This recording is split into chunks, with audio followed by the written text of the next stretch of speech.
Queridos e amados irmãos, eu convido vocês a compartilhar a palavra do Senhor comigo nessa manhã no livro do profeta Isaías. Isaías, no capítulo 40.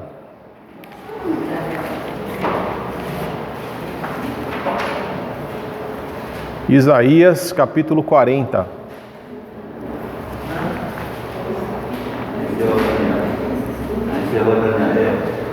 Daniel nós encerramos na semana passada.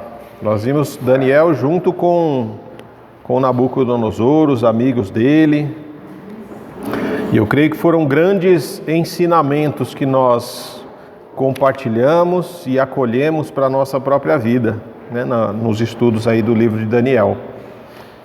E que a gente possa rever, né? As mensagens elas ficam gravadas lá no nosso canal no YouTube. Então você pode rever essas mensagens, pode compartilhar essas mensagens para glorificar o nome do Senhor e para compartilhar. Se elas foram importantes para você, elas podem ser importantes para a vida de outras pessoas também, né? Hoje nós vamos compartilhar o livro do profeta Isaías, no capítulo 40. Quero fazer uma leitura com vocês a partir do verso 1. Consolem o meu povo, diz o seu Deus. Falem com carinho a Jerusalém. Digam-lhe que seus dias de luta acabaram e que seus pecados foram perdoados. Sim, o Senhor a castigou em dobro por todos os seus pecados. Ouçam, uma voz clama, abram caminho no deserto para o Senhor. Preparem para nosso Deus uma estrada reta na terra desolada. Aterrem os vales, nivelem os montes e as colinas, endireitem as curvas, tornem planos os trechos acidentados. Então a glória do Senhor será revelada, e todos a verão. O Senhor falou. Uma voz disse, clame. E eu perguntei, o que devo clamar? Anuncie que os seres humanos são como capim, sua beleza passa depressa, como as flores do campo. O capim seca e as flores murcham, quando o Senhor sopra sobre elas. O mesmo acontece aos seres humanos. O capim seca e as flores murcham, mas a palavra do nosso Deus permanece para sempre. Ó Sião, mensageiro de boas novas, grite do alto dos montes, grite mais forte, ó Jerusalém, grite, não temas. Diga à cidade de Judá, seu Deus está chegando. Sim, o Senhor soberano vem com poder, com braço forte governará. Vejam, ele traz consigo a sua recompensa. Como pastor, ele alimentará o seu rebanho, levará os cordeirinhos nos braços e os carregará junto ao coração. Conduzirá ternamente as ovelhas com suas crias. Ah, Senhor, que a Tua palavra ela fale aos nossos corações de forma poderosa, de forma consoladora, de forma libertadora. Que em nome de Jesus, Senhor, essa palavra, ela venha, Senhor, revelar aquilo que precisamos fazer, o caminho que precisamos trilhar, as decisões que precisamos tomar, as mudanças que precisam acontecer em nossas vidas. Que o Teu Espírito Santo tenha liberdade nessa hora, Senhor, para falar aos nossos corações conforme o Teu querer e a Tua vontade. Assim é a nossa oração em nome de Jesus. Amém. Isaías é um livro extremamente forte, um livro extremamente poderoso para a vida de todo e qualquer cristão, né? Nós falamos, por exemplo, que no Novo Testamento, se a gente perdesse todo o Novo Testamento, mas se sobrasse o livro de Romanos, nós teríamos preservado tudo aquilo que nós precisamos para viver como igreja. Se nós perdêssemos todo o Antigo Testamento, mas nos fosse preservado o livro de Isaías, nós teríamos tudo o que é necessário e que fala para nós tanto do Antigo quanto do Novo Testamento. Porque o livro de Isaías, esse livro, ele trabalha muito as questões de reinos que sobrepuseram outros reinos, Por exemplo, se você pegar do capítulo 1 ao 35, ele vai falar para você sobre as ameaças da nação da Síria sobre Judá e Jerusalém, porque enquanto eles ameaçavam Judá, eles estavam destruindo o reino do norte, as 10 tribos do norte estavam sendo destruídas. Enquanto Isaías pregava, anunciava e profetizava no reino do sul, em Judá e Jerusalém, Oséias, ele profetizava no reino do norte, estava vivendo a destruição do reino do norte. E isso é registrado do capítulo 1 até o 35. Quando nós vamos do 36 ao 39 de Isaías, ele vai falar do fracasso da Síria e da ascensão da Babilônia, quando a Babilônia toma o lugar da Síria como a grande nação da época. E aí a Babilônia é aquela que vem sobre Judá, destrói Judá, leva cativos, tanto o pessoal que estava no norte, que era escravo da Síria, agora passa a ser escravo dos babilônicos. E a destruição de Judá vem pelas mãos dos babilônicos. E quando a gente lê a partir do verso 40, do capítulo 40 até o capítulo 66, as palavras de Isaías é como se eles já estivessem vivendo os últimos dias do cativeiro, os últimos dias de escravidão na Babilônia. Porém, tem um detalhe: o livro de Isaías ele é um livro profético, irmãos. E quando nós falamos de um livro profético, a profecia ela fala de acontecimentos do presente. Essa profecia também vai falar de acontecimentos dos futuros exilados, daqueles que serão escravos na Babilônia. Esse livro fala de profecias da vinda de Jesus, da primeira vinda de Jesus e da segunda vinda de Jesus. Então o livro de Isaías ele é um livro extremamente completo, complexo, né? E que trabalha muitas questões. Para você ter noção, por exemplo, o Isaías, ele começou aí a ministrar, a profetizar essas palavras, mais ou menos ali por volta do ano 740. Com a morte do rei Uzias, ele assume como profeta principal, né? Quando ele, lá em Isaías 6, né, que nós temos a revelação de Deus para Isaías, quando os seus lábios são tocados por uma tenaz tirada por um serafim do altar de Deus e ele é purificado. Né? E ali ele fala, mas quando ele ouve aquela voz da Trindade, quem enviaremos, quem há de ir por nós? Ele diz, eis-me aqui, Senhor, envia-me a mim. E aí a palavra do Senhor vem a ele dizendo, olha, você vai falar para um povo que não quer ouvir. Você vai ministrar, mas esse povo não quer ouvir. Você vai anunciar arrependimento para um povo de duro coração. Um povo que não vai se converter porque o coração deles é duro, é obstinado. Mas mesmo assim, você é chamado para isso. O Isaías, esse livro de Isaías, irmãos, por exemplo, quando a gente leu esse texto aqui, né, esse é o início de uma mensagem de restauração, né? Essa mensagem seria o consolo de Deus para um povo que sofre. O consolo de Deus para um povo que sofre, que começa aqui em Isaías 40 e vai até o capítulo 66. E o mais interessante, sabe o que é? É que Isaías, ele morreu no ano, mais ou menos ali no ano 686 antes de Cristo. O povo de Judá, Jerusalém, Judá, só foi destruído pelos babilônicos 100 anos depois da morte de Isaías. Por isso que eu falei que a profecia ela é para o presente e ela também anuncia o futuro, porque essas palavras dele aqui, elas vão acontecer, começar a acontecer quase que depois de 200 anos.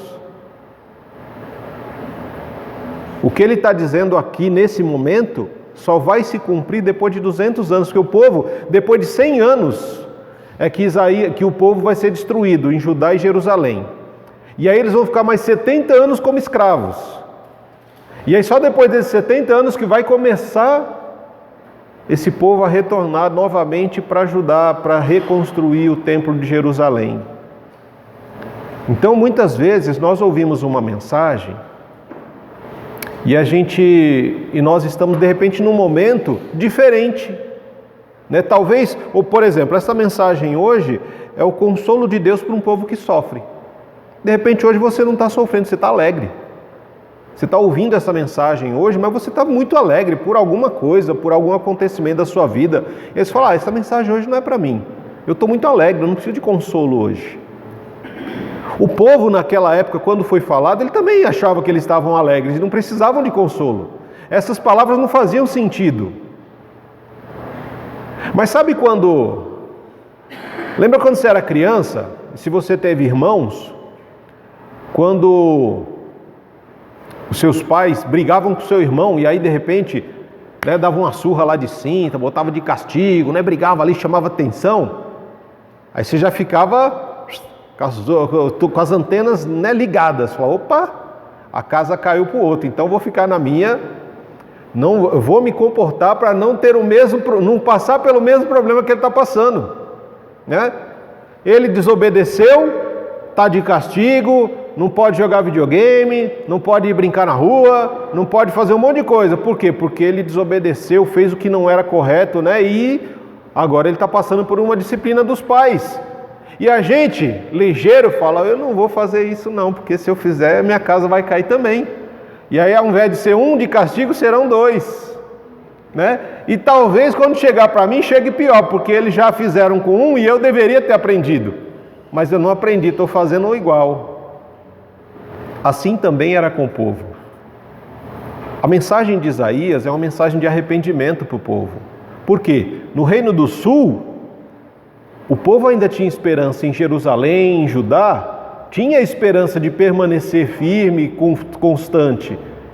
Porque no enquanto Isaías estava pregando, o reino do norte estava sendo destruído, irmãos. A Síria estava arrebentando com o pessoal, com os irmãos no reino do norte. Matando gente, escravizando, destruindo, botando fogo nas casas, estuprando mulheres, matando crianças. Porque quando um povo mau, uma nação vem para tomar outra, irmãos, é assim que as coisas acontecem. Ele não vai chegar falando, olha, dá licença, a gente veio, né, tomar a liberdade de vocês e a gente queria pedir, por favor, que vocês entrassem aqui, né, nas celas, para a gente levar vocês como escravos para as nossas terras, né? Não é assim que as coisas acontecem. De repente você está dormindo e acorda com um estranho invadindo a sua casa, metendo o pé na porta, botando fogo na casa, com os gritos da sua esposa, com os gritos dos seus filhos sendo mortos. Isso estava acontecendo no Reino do Norte. E a mensagem vem através do profeta Isaías para o Reino do Sul, para Judá e Jerusalém. Por quê? Porque eles estavam vivendo da mesma forma, em desobediência, em corrupção, em violência, abusando dos mais pobres, injustiça à torto e à direito. E a mensagem do Senhor, ela veio como um aviso, olha para os seus irmãos do norte, olha só a disciplina e o castigo que eles estão passando. Se vocês não mudarem os seus passos, se vocês não mudarem a sua atitude, vocês vão passar pelas mesmas coisas. E vocês vão ser escravos por 70 anos. O livro de Isaías fala isso claramente, várias passagens. São 70 anos de escravidão. Mas é muito interessante que mesmo antes do povo viver essa escravidão, de passar por todo esse sofrimento, a palavra de consolo de Deus e de restauração já também é lançada, para que esse povo não perca a esperança. Porque nós sabemos que as nossas vidas, nós enfrentamos dificuldades e lutas todos os dias. Mas as dificuldades e as lutas, elas não são eternas. Elas têm um começo e também têm um fim. E por isso essa mensagem chega para nós, para trazer um refrigério ao nosso coração e para nos trazer a lembrança de que existe esperança. Então, quando nós olhamos esse texto, ele vem ao nosso coração, quando vemos, por exemplo, o verso 1 e 2, ele traz para nós e mostra para cada um de nós sobre um Deus que quer consolar o povo que sofre. O desejo de um Deus que é Pai é de consolar os seus filhos que sofrem, apesar das suas escolhas erradas, apesar das escolhas que dessas pessoas terem feito, trazer a elas sofrimentos, dificuldades, dores. Mas o desejo desse Deus, que é um Pai de amor e de graça, é trazer consolo a esse povo. E por isso ele começa, uma mensagem que começa do 40 e vai até o capítulo 66, o começo dele, as palavras do Senhor iniciais são: consolem, consolem o meu povo. Falem a eles com carinho. Olha o Deus que nós servimos. Console o meu povo. Fala ao meu povo com carinho. Não tenham palavras ásperas com aqueles que sofrem, mas falem com palavras de afago, para trazer elas para perto, para que elas possam entender o quanto são importantes e quanto são amadas, independente das circunstâncias. Por quê? Porque as decisões que elas tomaram já lhes trouxe muito sofrimento. Mais até do que deveria. Como ele diz, olha, eles já receberam em dobro o sofrimento pelos pecados que cometeram. E quando ele fala que recebeu, o castigo veio em dobro, é que o castigo veio de forma perfeita, completa, plena. Assim como Deus ama de forma plena, quando Ele castiga, quando Ele disciplina, existe também uma plenitude. Um Deus que é pleno em justiça, amor e misericórdia, Ele também é pleno quando Ele disciplina, quando Ele aplica a disciplina e o castigo. Mas Ele já começa dizendo, olha, consolem. Essa palavra é para consolar o coração. Essa palavra é para ser dita não de qualquer forma, mas é para ser dita com palavras de carinho, com um tom de voz de acolhimento, para trazer para perto, porque o desejo desse Deus é consolar um povo que sofre. E essa mensagem, normalmente, irmãos, uma mensagem de consolo, a partir do verso 3 até o 5, nós entendemos que muitas vezes ela é difícil da gente ouvir, Porque quando a gente está sofrendo, a gente tem dificuldade de ouvir. Quando a gente está passando por momentos difíceis na nossa vida e as pessoas vêm falar algo conosco, a gente parece estar meio surdo, a gente não escuta. A gente não escuta direito, a gente não vê direito. Mas a mensagem de consolo do Senhor, ela é proclamada a partir de onde? A partir do deserto de cada vida.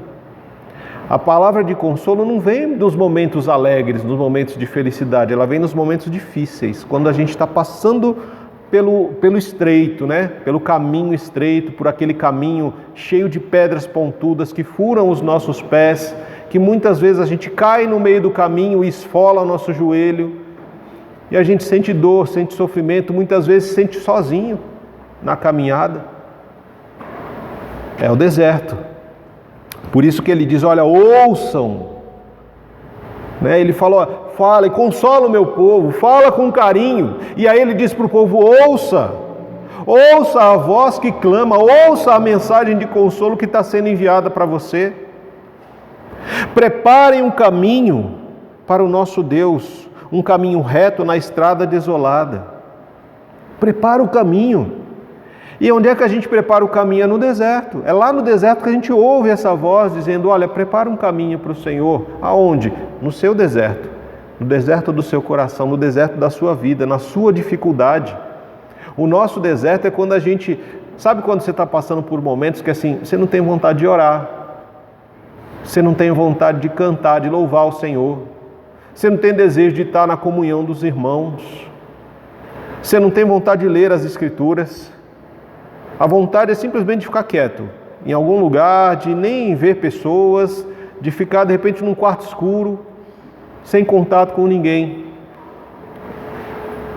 E aí o Senhor diz, olha, ouça no quarto escuro onde você está, ouça no lugar deserto onde você está. E o deserto, irmãos, ele pode ser um lugar físico, mas ele também pode ser um lugar de vida, O deserto de alguns pode ser o casamento.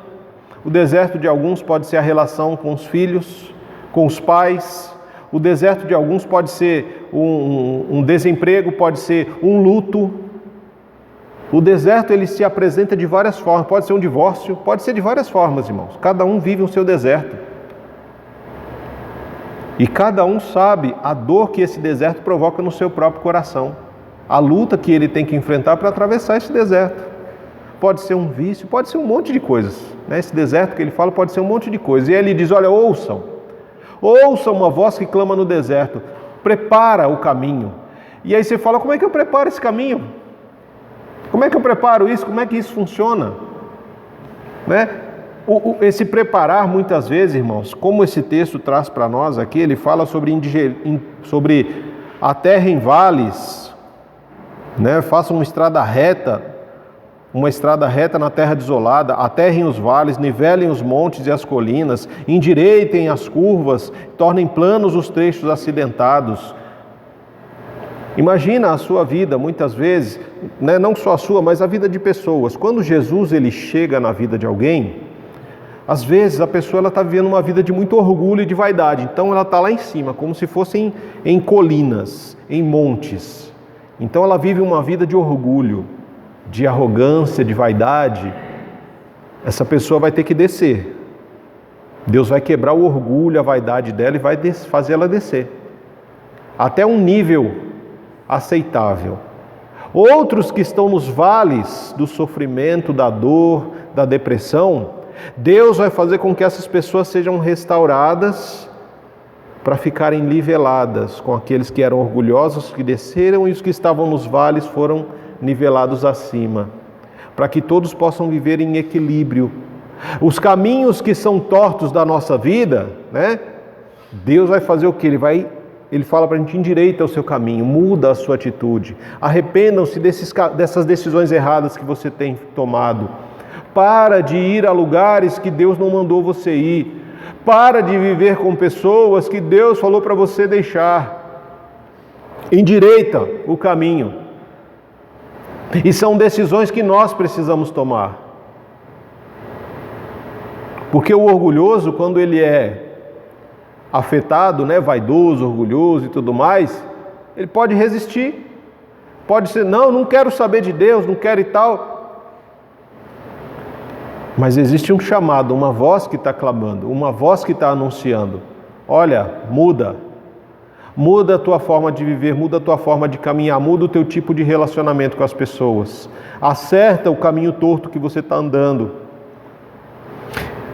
E essa é uma mensagem, irmãos, que aí, né, você pega ouça essa voz que clama no deserto. Se você for para Malaquias 4, versos 5 e 6, tem uma promessa também em Malaquias que fala de arrependimento e de conversão de coração dos pais para o coração dos filhos, e a conversão do coração dos filhos para o coração dos pais.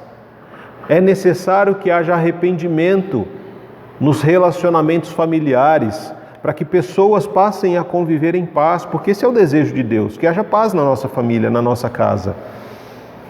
E não são só promessas, porque quando você olha lá em João, no capítulo 1, 23, essa promessa ela se cumpre. Porque ele diz, olha, eu vou enviar Elias, o espírito de Elias vai a vocês para quê? Para converter o coração dos pais aos filhos e dos filhos aos pais. E quando nós chegamos no livro de João, o Evangelho de João, as pessoas estão questionando João Batista. Quem é você? Você é o Messias? Você é um grande profeta? Você é o Elias? Quem é você? E aí ele fala assim, eu sou a voz que clama no deserto. O João Batista é o cumprimento dessa promessa aqui. Ouça o quê? A voz que clama no deserto. Ele está falando do João Batista. E o que o João Batista estava fazendo lá no deserto? Estava pregando arrependimento. Ele estava preparando o caminho. Por que ele estava preparando o caminho? Porque o texto daqui fala, verso 5, quando os caminhos quando for anunciado esse arrependimento, essa conversão, né, onde os caminhos serão nivelados, endireitados, então a glória do Senhor será revelada e todos a verão. O que é a glória do Senhor? O que é a glória do Senhor? Jesus. João Batista vem preparar o caminho para que todos vejam a glória do Senhor, revelada no Filho amado, unigênito Jesus Cristo. Esse é o anúncio. No meio do seu deserto, o Senhor te chama para endireitar os seus caminhos, para nivelar os seus passos, para dizer para você que existe consolo, que existe esperança. Por quê? Porque se a sua decisão for de ouvir a voz que clama no deserto, você vai ver a glória de Deus. Jesus Cristo, adentrando o deserto do seu sofrimento, da sua dor, com uma mensagem de consolo. E aí o Isaías, no verso 6 a 8, ele ouve uma voz que fala: olha, clama, Isaías, clama. Ele fala assim: eu vou clamar o quê? Por quê? Porque ele já está pensando: poxa, o povo hoje não ouve a mensagem de arrependimento. E como é que eu vou pregar uma mensagem de esperança quando eles estiverem como escravos? Que tipo de mensagem que você prega para um escravo? Como é que você prega? Como é que você anuncia esperança para um povo que está inundado por sofrimento? Um povo que perdeu a família, perdeu o nome, perdeu casa, perdeu o templo, perdeu intimidade com Deus, perdeu tudo o que tinha e hoje vive como escravo, vive num trabalho forçado. Como é que eu anuncio isso? Como é que eu vou anunciar essa esperança para esse povo, Senhor? E aí o Senhor fala com muita clareza para ele: olha,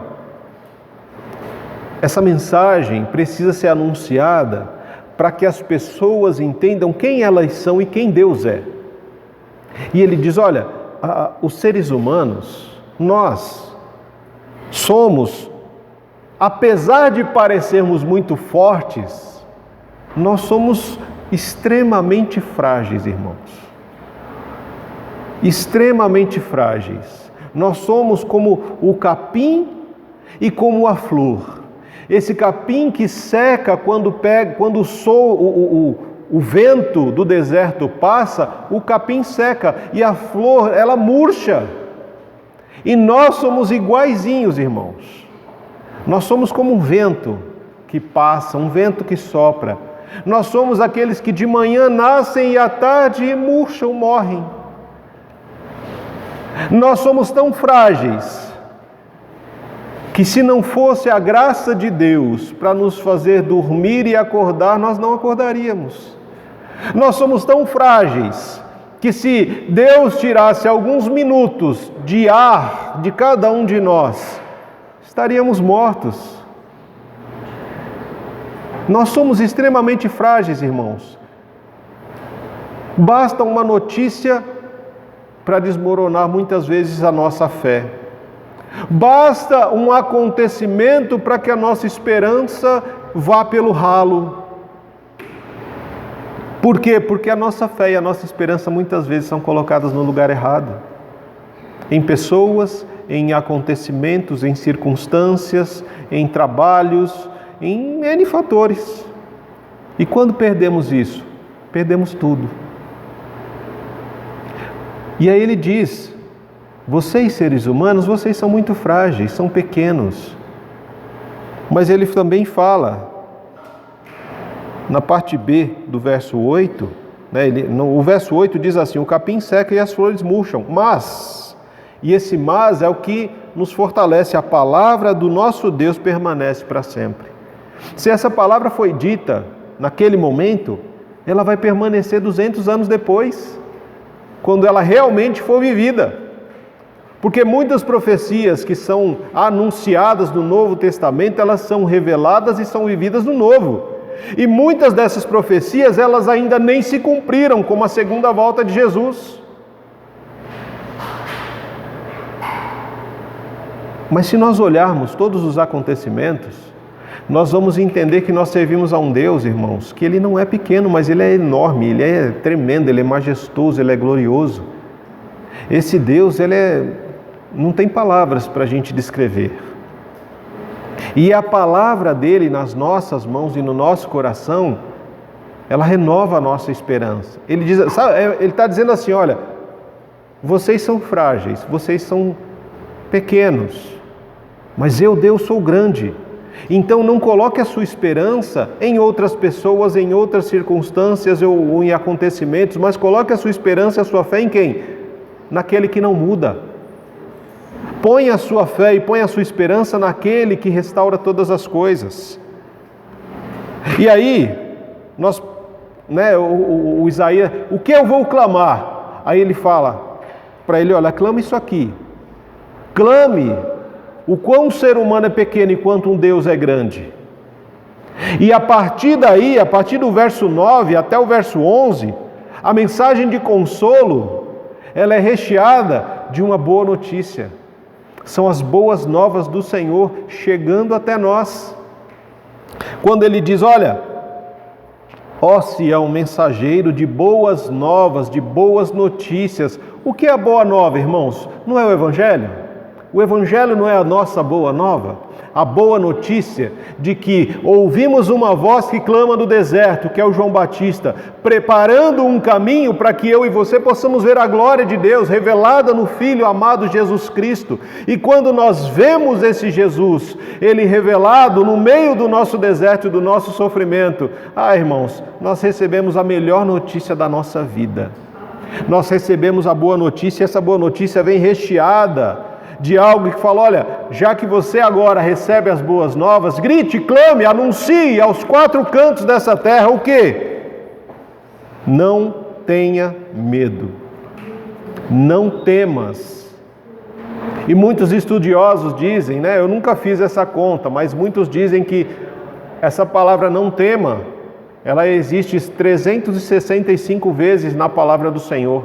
É como se a cada dia que você abrisse os seus olhos, antes de qualquer coisa acontecer, Deus vem e fala para você, não tenha medo, não temas. Esse é mais um dia que eu criei para a minha glória e você vai manifestar a minha glória vivendo para o meu louvor, para a minha adoração. Essa boa nova chega no momento do deserto, do sofrimento, para dizer, não tem medo, não tenha medo. E ela não chega de qualquer jeito, ela chega numa palavra que diz, consolem o meu povo, falem com carinho, falem com afago. Por quê? Por que eu não preciso ter medo? Por que essa palavra vem para mim? Olha, não tenha medo. Porque quando eu continuo a leitura, nos versos seguintes, do 10 e 11, ele vai dizer para nós muitas coisas importantes. Olha, Deus, o seu Senhor, o seu Deus, Ele está chegando. Jesus está chegando. Por que você não precisa ter medo? Porque Jesus está chegando. E Ele está chegando para governar com braço forte, com justiça, com poder. E Ele vem para trazer recompensas e fortalecer, restaurar aqueles que permaneceram fiéis no deserto. Aqueles que enfrentaram o deserto e permaneceram fiéis com a sua esperança e a sua fé, fiéis ao Senhor. Na esperança de que o seu Senhor volta, o Senhor... A gente não cantou Maranata aqui? A gente não cantou Ora Vem, Senhor Jesus? Então não tenha medo, por quê? Porque a palavra do Senhor, ela se cumpre. E mais ainda, ele diz, olha que coisa linda, ele fala, olha, é como um pastor que pastoreia e cuida das suas ovelhas, o Senhor, Ele vai voltar. E se porventura tiver mais forças para caminhar, Ele vai pegar você nos braços como um filhote das ovelhas e vai trazer você para perto do coração, do peito. Como um pastor faz com a ovelha que não consegue andar, ele pega aquela ovelhinha, põe aqui, carrega ela aqui como se fosse um bebê e conduz ela aos lugares de refrigério, aos lugares de paz, aos lugares de esperança, aos lugares de renovo da alma, para alimentar, para cuidar, para dar segurança, para renovar a esperança, para dizer, olha, não tenha medo, eu estou aqui para te consolar, eu quero você próximo a mim. Por quê? Porque eu sou o bom pastor, e o bom pastor dá a vida pelas suas ovelhas. É isso que o Senhor diz para nós aqui nesta manhã, Ele nos chama a esse cuidado, a esse aconchego, a essa esperança sendo renovada nos corações. E quando observamos todas essas coisas, irmãos, nós estamos aí na semana do Natal, uma comemoração que, entre aspas, daqui a alguns dias, Jesus haveria de vir pela primeira vez. Essa mensagem, ela veio para aquele povo que haveria de receber Jesus pela primeira vez. Mas essa mensagem não veio só para eles, mas vem para mim e para você. Porque Jesus, Ele precisa adentrar o nosso coração, renovando a nossa esperança. E vem para mim e para você, por quê? Porque o Senhor Jesus, quando Ele subiu aos céus, Ele nos deu uma garantia de que Ele haveria de voltar. Voltar para quê? Para buscar aqueles que permaneceram firmes no deserto, que não desistiram, que permaneceram fortes e inabaláveis. E a esses, quando ouvirmos as trombetas, o céu se abrindo e Jesus voltando para buscar os seus, imagina a alegria que vai romper no nosso coração. Não vai ter mais dor, não vai ter mais sofrimento, serão apenas consolo. Consolo, palavras de consolo, palavras de acolhimento desse Deus que veio buscar os seus, para que juntos nós possamos louvar, glorificar e anunciar a eternidade ao lado desse Deus e rever pessoas que já se foram, né, que partiram, que estão com o Senhor. E essas pessoas nós vamos revê-las na eternidade. Essa é a nossa esperança, queridos. É viver essa esperança um dia de cada vez, saber que dor, que sofrimento, que angústias, elas fazem parte do deserto. E nós, cada um de nós, irmãos, nós precisamos renovar a nossa esperança no Senhor. Entender que muitas vezes na nossa vida nós somos levados a mudar os caminhos. Mudar o caminho que nós temos andado. E em alguns momentos, o caminho que nos encontra nos leva a mudar de vida. E isso é importante para a gente entender. Muitas vezes, a vida nos leva a mudar de caminho. E em outros momentos, o caminho nos leva a mudar de vida. Para que nós possamos ter realmente essa palavra de esperança no nosso coração.